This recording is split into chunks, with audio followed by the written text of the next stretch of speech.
بسم الله الرحمن الرحيم. عزیز طلباء، آج ہمارا نشست نمبر 36 ہے۔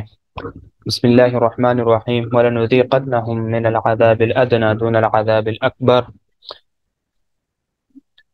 الْعَذَابِ الْأَكْبَرِ لَعَلَّهُمْ يَرْجِعُونَ وَمَنْ أَظْلَمُ مِمَّنْ ذُكِّرَ بِآيَاتِ رَبِّهِ ثُمَّ أَعْرَضَ عَنْهَا إِنَّا مِنَ الْمُجْرِمِينَ مُنْتَقِمُونَ۔ اب ان آیات مبارکہ کا ترجمہ دیکھ لیجئے۔ وَلَنُذِيقَنَّهُم مِّنَ الْعَذَابِ الْأَدْنَىٰ دُونَ الْعَذَابِ الْأَكْبَرِ، اور ضرور ہم انہیں بڑے عذاب سے پہلے قریب والا عذاب چکا دیں گے۔ وَلَنُذِيقَنَّهُم مِّنَ الْعَذَابِ الْأَدْنَىٰ یعنی قریب والے عذاب سے پہلے، دون العذاب الْأَكْبَرِ بڑا عذاب سے پہلے ہم ان کو یعنی چھوٹا قریب والا عذاب ان کو ہم چکا دیں گے۔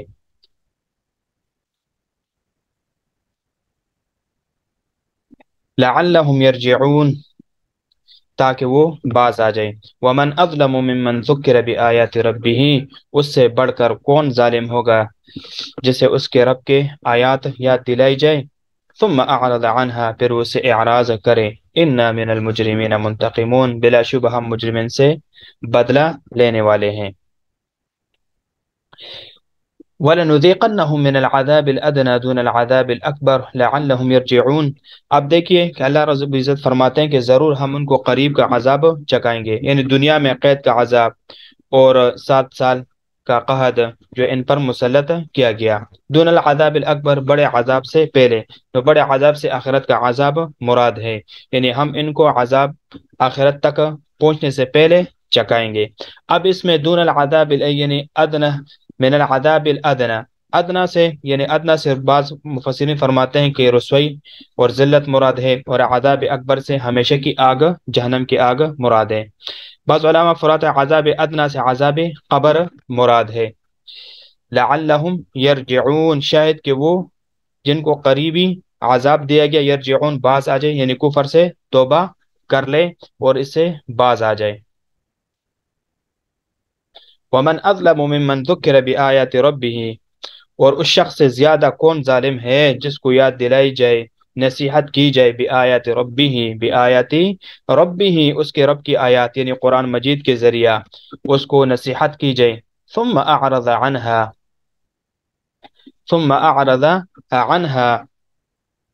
اور پھر وہ اس سے اعراض کرے یعنی اس سے منہ موڑے اور ان میں تدبر اور غور اور فکر نہ کرے۔ ثم اعرض عنها یہاں پر ثم یہ استبعاد کے لیے آتا ہے، یعنی استبعاد کے لیے یہاں پر ذکر ہوا، یعنی ایسی آیات جو اس قدر واضح اور روشن اور سیدھے راستے کی طرف رہنما اور سعادت عظمیٰ سے نوازنے والی ہو، ان سے نصیحت کرنے کے بعد جو آدمی اعراض کرے گا یعنی ان سے اعراض کرے گا تو اس کا اعراض عقل سلیم سے بہت دور ہے، کہ اتنے واضح اتنے روشن آیات ہونے کے باوجود بھی جو شخص سے اعراض کرے گا تو گویا کہ وہ عقل سلیم سے بہت دور ہے۔ جیسا کہ تم نے اپنے دوست کو کہو تو نے ایسی فرصت پائی مگر پھر اس سے فائدہ نہ اٹھایا، یعنی اللہ رب العزت نے آپ کو اتنی بڑی فرصت دی، پوری دنیا میں اتنی سال زندگی آپ کو اللہ رب العزت نے عطا کیا، اور اتنی لمبی زندگی میں آپ نے اس فرصت سے اس غنیمت سے فائدہ نہیں اٹھایا، تو یہ عقل سلیم سے بہت دور کی بات ہے۔ تو یہاں پر ثم یہ استبعاد کے لیے ہے۔ در حقیقت بات یہ ہے کہ اس کی فرصت کو غنیمت نہ جاننے سے استبعاد کا اظہار کرتے ہوئے تم یعنی اس کو نہیں سمجھے اور اس کو یعنی اعلیٰ اور عمدہ چیز نہیں سمجھا، جس کی وجہ سے تمہاری عقل سلیم اس سے بہت دور چلی گئی۔ انا من المجرمین منتقمون بلا شبہ ہم مجرم سے انتقام لینے والے ہیں۔ تو یہاں پر دیکھو انا من المجرمین من ذکر کے من ہو ذکر نہیں فرمائے، کیونکہ جب اس کو اظلم الظالمین قرار دیا یعنی ظالموں کا ظالم اظلم الظالمین قرار دیا، پھر عام مجرموں کو اپنے انتقام سے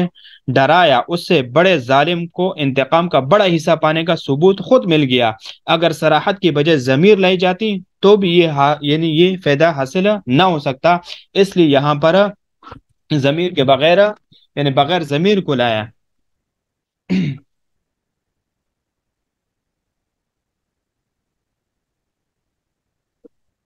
وَلَقَدْ آتَيْنَا مُوسَى الْكِتَابَ فَلَا تَكُنْ فِي مِرْيَةٍ مِّن لِقَائِهِ وَجَعَلْنَاهُ هُدًى لِبَنِي إِسْرَائِيلَ وَجَعَلْنَا مِنْهُمْ أَئِمَّةً يَهْدُونَ بِأَمْرِنَا لَمَّا صَبَرُوا وَكَانُوا بِآيَاتِنَا يُوقِنُونَ ان ربک هو یفصل بینہم یوم القیامت فیما کانوا فیہ یختلفون۔ اب ان آیات مبارکہ ترجمہ دیکھ لیجئے کہ تحقیق آتنا موسیٰ الکتاب کہ ہم نے موسیٰ کو کتاب دی، فلا تکن فی مریۃ سو آپ اس کے ملنے میں کچھ شک نہ کیجئے، من لقائی اس کے ملنے میں، اس کی ملاقات میں، اس کو آپ کے لینے میں کوئی شک نہ کیجئے، وجعلناہ اور ہم نے اس کو ہدن ہدایت بنایا، بنی اسرائیل بنی اسرائیل کے لیے، یعنی اس کو ہم نے موجب ہدایت بنایا تھا بنی اسرائیل کے لیے، وجعلنا منہ ائمۃ یہدون بامرنا اور ہم نے ان میں سے پیشوا بنائے جو ہمارے حکم سے ہدایت دیتے تھے، بامرنا ہمارے حکم سے، ہمارے حکم کے فرما برداری کرتے وہ ہدایت دیتے تھے، لما صبروا جب انہوں نے صبر کیا، وکانوا بآیاتنا یوقنون وہ ہماری آیاتوں پر یقین رکھتے تھے، ان ربک هو یفصل بینہم یوم القیامہ بلا شبہ آپ کا رب قیامت کے دن ان کے درمیان ان چیزوں میں، یعنی بینہم یوم القیامت فیما کانوا فی یختلفون یعنی ان کے درمیان ان چیزوں میں فیصلہ فرمائیں گے جن میں وہ اختلاف کرتے تھے، کانوا فیہ یختلفون جن میں وہ اختلاف کرتے تھے، اللہ رب العزت کے درمیان وہ فیصلہ فرمائیں گے۔ اب دیکھ لیجئے ان آیات مبارکہ کو، وَلَقَدْ آتَيْنَا مُوسَى الْكِتَابَ اور تحقیق ہم نے موسیٰ علیہ السلام کو کتاب دی تھی، یعنی تورات، فلا تکن فی مریا بس آپ شک نہ کیجئے، مریا کا معنی شک کے آتا ہے، یعنی شک نہ کیجئے، من لقائی ان کے ملنے میں، یعنی موسیٰ علیہ السلام کے کتاب ملنے سے، یہ ہے ایک تو یہ کہ لیلۃ المعراج میں موسیٰ علیہ السلام سے آپ کی ملاقات ہوئی، یا یہ کہ قیامت کی دن ملاقات، یا یہ کہ آخرت میں موسیٰ علیہ السلام کی رب تعالیٰ سے ملاقات، اور اسی طرح نبی کریم صلی اللہ علیہ وسلم سے ملاقات ہوگی، صلی اللہ علیہ وسلم سے اس طرح ملاقات ہوگی۔ وَجَعَلْنَاهُ پہلے آپ اس چیز کو سمجھ لیجئے پھر انشاءاللہ ہم آگے بڑھتے ہیں۔ الکتاب میں الف لام عہدی ہے، مراد اس سے تورات ہے۔ آگے فلا تکن کا مخاطب عام ہے اور خاص طور پر منکرین قرآن ہے، نبی کریم صلی اللہ علیہ وسلم اس کی مخاطب نہیں ہے۔ فی مریتن میں یہ جو تنوین ہے، تنوین یہ تقلیل کے لیے ہے، اور آگے جا کے لقائہ کی ضمیر یہ کس کی طرف راجع، لقاء کی ضمیر یہ اس کتاب کی طرف راجع ہو رہی ہے، لقاء کی ضمیر کتاب کی طرف راجع ہو رہی ہے، وہ بنسبت موسیٰ علیہ السلام، یعنی یہ ضمیر یعنی موسیٰ علیہ السلام کے بنسبت یہ کتاب اقرب ہے، یعنی موسیٰ علیہ السلام بنسبت اقرب ہے اور مرجع بھی اقرب ہوتا ہے۔ اب کتاب سے مراد یہ جو کتاب ہے، اب کتاب سے مراد قرآن ہے، اور اس کو جو نام دیا گیا ہے وہ صنعت استخدام، جیسے یہ مختصر معنی کا ایک فن ہے، وہ انشاءاللہ آگے جا کے آپ لوگ پڑھیں گے بھی، صنعت استخدام۔ اب صنعت استخدام کیا ہوتا ہے، یعنی جب لفظ استعمال کی، یعنی ایک لفظ استعمال کیا جائے تو اس کا ایک معنی مراد لیا جائے، پھر جب اس کی طرف ضمیر لٹائی جائے تو دوسرا معنی مراد لیا جائے، تو اس کو صنعت استخدام کہا جاتا ہے، یعنی لفظ سے ایک معنی مراد لیا جاتا ہے، پھر جب ضمیر کو اس کی طرف لٹائی جاتی ہے تو دوسرا معنی مراد لیا جاتا ہے۔ یعنی پہلے ہم نے کہا تھا کہ یہ کتاب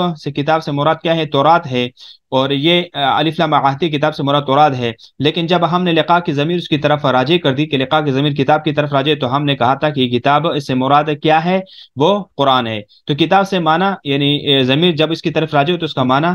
کوئی اور ہوتا ہے، اور لفظ سے کہ معنی کوئی اور ہوتا ہے۔ تو یہ یہاں پر کتاب سے، اگر یہاں پہلے الکتاب سے تورات مراد لی، اور لقاء کی پہلے یعنی ہم نے کتاب سے تورات مراد لی تھی، اور لقاء کی ضمیر لٹائی تو کتاب سے ہم نے قرآن، جب ہم نے لقاء کی ضمیر کو لٹا دیا تو ہم نے کتاب سے مراد کیا لی، کتاب سے مراد قرآن کریم مراد اس سے ہم نے لیا۔ وجعلنا کی ضمیر کا مرجع بھی الکتاب ہے، اس ضمیر کا مرجع بھی وجعلنا کی ضمیر کے مرجع بھی الکتاب ہی ہے۔ اب مراد تورات ہے، سب ضمیر کا مرجع ایک ہے۔ دیکھو اب سب ضمیر کا مرجع ایک ہے، جعلنا ہو کی ضمیر کا مرجع بھی ایک کتاب ہے، لقا ہی کی ضمیر کا مرجع بھی الکتاب ہے، لیکن مراد مختلف ہیں، اور جیسے کہ میں نے ذکر کر دیا صنعت استخدام کے طور پر۔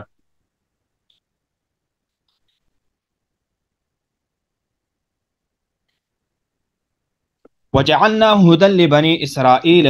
اور ہم نے اس کو بنی اسرائیل کے لیے ہدایت بنایا تھا، یعنی موسیٰ علیہ السلام پر اتاری جانے والی کتاب کو ان کے قوم کے لیے ہدایت بنایا۔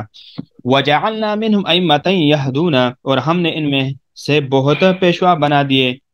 یعنی بہت پیشوا تھے، یہتدون وہ ہدایت کیا کرتے تھے، یعنی لوگوں کو، اور ان کو اللہ تعالیٰ کی دین اور شریعت کی طرف مبعوث کرتے تھے، اللہ تعالیٰ کی دین اور شریعت کی طرف ان کو مبعوث کیا کرتے تھے۔ اب یہاں پر یہتدون یعنی لوگوں کو اللہ تعالیٰ کی دین اور شریعت کی طرف دعوت دیتے تھے، بے امرنا یعنی اللہ فرماتے بے امرنا ہماری حکم سے، جو خاص انہی کو دیا جبکہ انہوں نے حق اور اللہ تعالیٰ کی اطاعت پر صبر اختیار کیا، معاصی سے اعراض پر جمے رہے، لما صبروا جب انہوں نے ثابت قدمی اختیار کی، لما صبروا جب انہوں نے ثابت قدمی اختیار کی، ثابت قدم رہے، تو ہم نے ان کو کیا کر دیا، پوری امت کے پیشوا بنا دیا، اس وقت کے ان کے پیشوا بنا دیا۔ اب یہاں پر لما صبروا سے ایک بات یہ بھی سمجھ میں آ رہی ہے، ایک مسئلہ بھی ہے، اس سے ثبوت بھی، اس بات کی ثبوت بھی ملتا ہے کہ جو صبر کرتا ہے، جو مصائب پر بھی، آزمائش پر بھی، کسی حال پر بھی، وہ جب بھی وہ صبر کرتا ہے، جو دین اسلام کے اوپر جب وہ عمل کرتا ہے اور اس کے اوپر اس کے خلاف جب آزمائشیں آتی ہے، مصیبتیں آتی ہیں، پریشانی آتی ہیں، اور اس پریشانیوں پر وہ صبر کرتا ہے، تو اس صبر کے نتیجے میں کیا ہوتا ہے کہ جو صبر کرتا ہے اللہ تعالیٰ اس کو لوگوں کی امامت عنایت فرماتے ہیں۔ وَجَعَلْنَا مِنْهُمْ أَئِمَّةً يَهْدُونَ بِأَمْرِنَا لَمَّا صَبَرُوا جب انہوں نے اس دین کی مشقت کو، اس دین کے خلاف جو لوگوں نے ان کو بڑکایا، انہوں نے تکلیف میں ڈالا، اذیتوں میں ڈالا، انہوں نے صبر کیا، تو اللہ فرماتے ہیں وَجَعَلْنَا مِنْهُمْ أَئِمَّةً يَهْدُونَ بِأَمْرِنَا کہ ہمارے حکم سے ہم نے ان کو امت کو قوم کا پیشوا بنا دیا۔ تو یہ اس بات کی ثبوت ہے کہ جو آزمائش اور مصیبتوں پر صبر کریں گے تو اللہ تعالیٰ ان کو قوم کی امامت عطا فرمائیں گے۔ وَقَانُوا بِآيَاتِنَا يُوقِنُونَ اور وہ ہماری آیات پر یقین رکھتے تھے، اور ایسا یقین علم رکھتے تھے جس میں شک یعنی ذرا برابر بھی شک نہیں ہے، کسی ملاوٹ وغیرہ بھی نہیں ہو سکتی۔ ان ربک هو یفصل بینہم یوم القیامہ، ان ربک هو یفصل بینہم کہ بے شک آپ کا رب وہی ہے ان کے درمیان قیامت کے دن فیصلہ فرمائے گا۔ ایک ہے قیامت کے دن فیصلہ فرمائے یعنی انبیاء علیہ الصلوۃ والسلام اور ان کی امتوں کے درمیان، یا یہ کہ مومن اور مشرکوں کے درمیان، فیما کانوا فیہ یختلفون، فیما کانوا فیہ یختلفون ان باتوں میں جن میں وہ اختلاف کرتے تھے، بس وہ حق پرست اور باطل پرست ظاہر ہو جائے گا۔